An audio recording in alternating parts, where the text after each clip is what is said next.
मोदी नहीं है। और भारतीय जनता पार्टी के नेता नड्डा जी आए। नड्डा जी बहुत ऊंचे स्तर पर है, राष्ट्रीय अध्यक्ष थे और हमारे राष्ट्र के नेता भी है, हेल्थ मिनिस्टर भी है। आंकड़े बता रहे थे, जितना मांगोगे उतना देंगे, जो मांगा वो दिया। बड़ा अच्छा लगा, मैं भी सुन रहा था। जो मांगा वो दिया और जितना मांगोगे वो देंगे। तो मैं नड्डा जी से प्रार्थना करना चाहता हूं कि आप जो मोदी जी ने 1500 करोड़ रुपए की घोषणा की वो दे दीजिए। वो हमारी तो अप्रोच नहीं है। और नड्डा जी से मैं ये भी कहना चाहता हूं, जो एनपीएस का सरकारी कर्मचारियों का जो अंशदान है 93 करोड़ रुपया, वो दिला दीजिए। उन्होंने कहा है नड्डा जी ने, हम उनका सम्मान करते हैं, जो मांगोगे वो देंगे। तो मैं मांग रहा हूं इस मंच से, ये सच्चाई है। और जो हमने सरकारी कर्मचारियों को, अधिकारियों को ओपीएस दी, उसकी 1600 करोड़ की जो बोरिंग है वो दिला दीजिए, मैं आपसे मांग रहा हूं। और नड्डा जी ने एक बात और की कि जून 2025 में 2006 करोड़ रुपया दिया पीडीए का, जो डिजास्टर के बाद पोस्ट डिजास्टर नीड असेसमेंट होती है। मैं चाहूंगा नड्डा जी, आपने 2700 करोड़ में किया। पहली तो भारतीय जनता पार्टी 5 गुटों में बटी हुई है। जयराम जी बोलते हैं 5000 करोड़ रुपए दिया, बिंदर जी बोलते हैं 5300 करोड़ रुपया दिया, नड्डा जी बोलते हैं 3700 करोड़ रुपए दिया। अब गुटों में भारतीय जनता पार्टी में एक मत ही नहीं है, पर हम नड्डा जी हमारे प्रदेश के सम्मानित नेता है, उन्हीं की बात को मान लेते हैं कि 3700 करोड़ रुपया दिया। 3700 में 2000 करोड़ रुपया और बता रहे हैं, जिसमें से जो 2023-24 का 2 साल बाद जो पीडीए में हमें मिला उसको गिना रहे हैं। 2 साल बाद 23-24 का, और उसमें भी आप देखिए 500 करोड़ रुपया सरकार का अंशदान है, 25% उसमें सरकार का अंशदान है।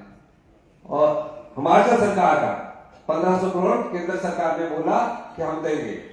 आंकलन कोई राज्य सरकार ने नहीं किया, आंकलन केंद्र सरकार ने किया कि 2023-24 में 9300 करोड़ रुपए का नुकसान हुआ, मिला कितना? 15%। अगर वो 15% मिल भी रहा है तो अभी तक कितना आया राज्य सरकार के पास? 451 करोड़ रुपए आया। कितना आया? 451 करोड़ रुपए। नड्डा जी बाकी का जो 1100 करोड़ रुपया वही दिला दीजिए।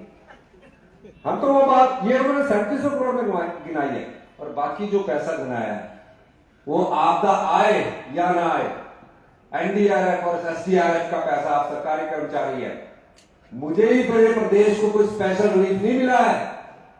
वो पूरे देश के लोग प्रदेशों को हर साल जून में किस्त मिलती है और दिसंबर में किस्त मिलती है। आप आंकड़ों से जनता को बिगड़ा नहीं सकते। हर साल 180 करोड़ रुपया जून में आता है, चाहे आपदा आए ना आए। दिसंबर में 180 करोड़ रुपया एनडीआरएफ का आता है। अगर अच्छा हो आप हमें स्पेशल रिलीफ पैकेज दिला दीजिए। यही नहीं, जो जीएसटी कंपनसेशन के सेस जो मिलता था बीजेपी के समय, जीएसटी लगने से पहले, और जून 2022 में वो बंद हो गया, जिसमें 16,000 करोड़ रुपया भारतीय जनता पार्टी की सरकार को मिले। हमें क्या नुकसान हुआ?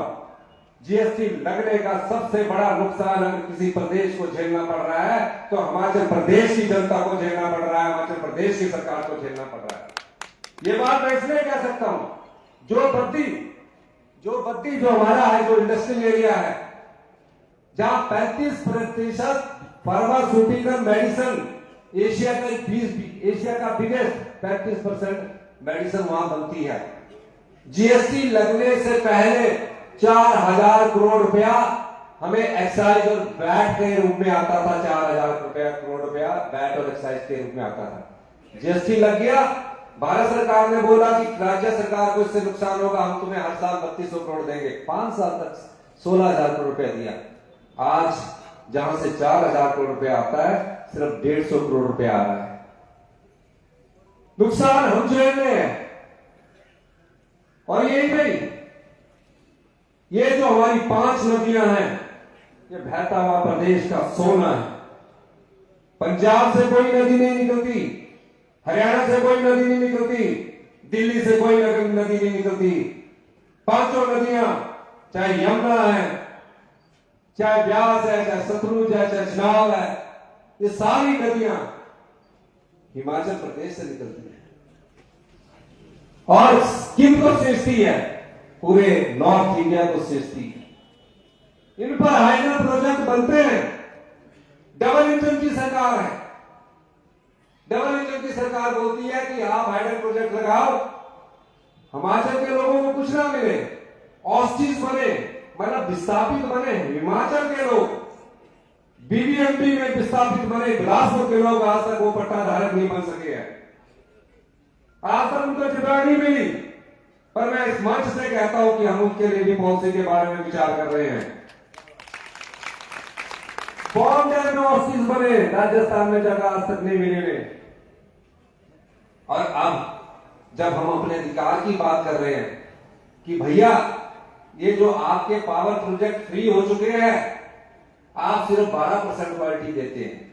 100 में से 100 रुपए में से 12 रुपए हमें देते हैं, और जब पावर प्रोजेक्ट फ्री हो जाता है तो 80 रुपए खुद कमाते लाभ का प्रोजेक्ट फ्री होने के।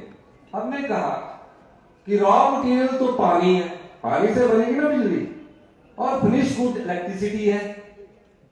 पानी की कीमत तो कभी बढ़नी नहीं, पानी की कीमत बढ़नी नहीं है।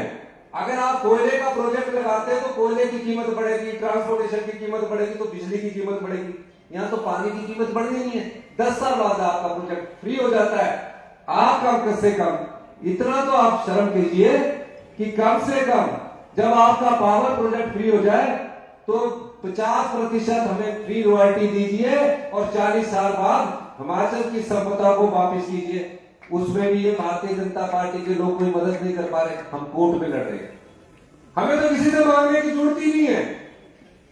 15,000 मेगावाट बिजलियां पैदा होती है, लेकिन हमारे अधिकार जो है, हमारी जो संपदा है, उसका शोषण हुआ है।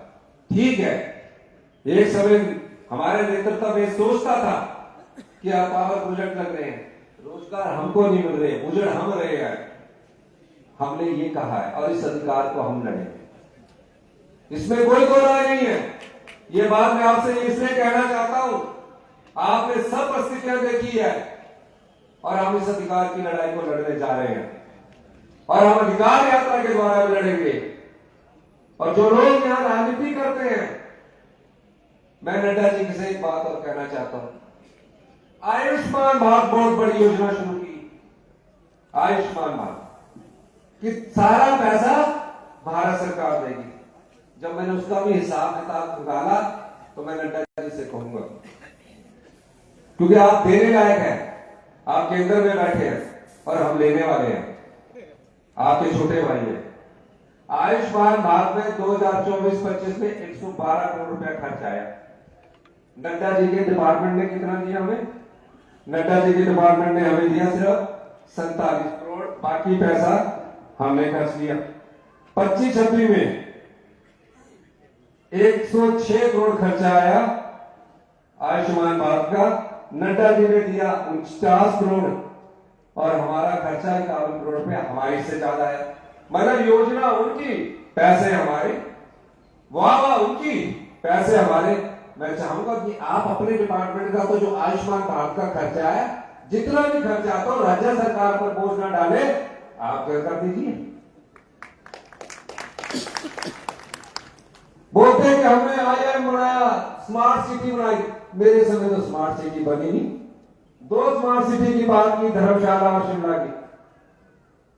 जयराम ठाकुर जी मुखिया होते थे, लोहे का जंगल बनाकर रख दिया शिमला को स्मार्ट सिटी के नाम पर। हमको तो स्मार्ट सिटी का पैसा दिया। मैं ये कहना चाहता हूं, अगर मैंने कुछ गलत बोला है तो बताइए। आयुष्मान भारत में आप हम दे रहे हैं, आप पूरा पैसा दीजिए। और जो बोल रहे हैं, ये जितनी भी मेडिकल टेक्नोलॉजी एम्स की टांडा में आ रही है, मेल चौक में आ रही है,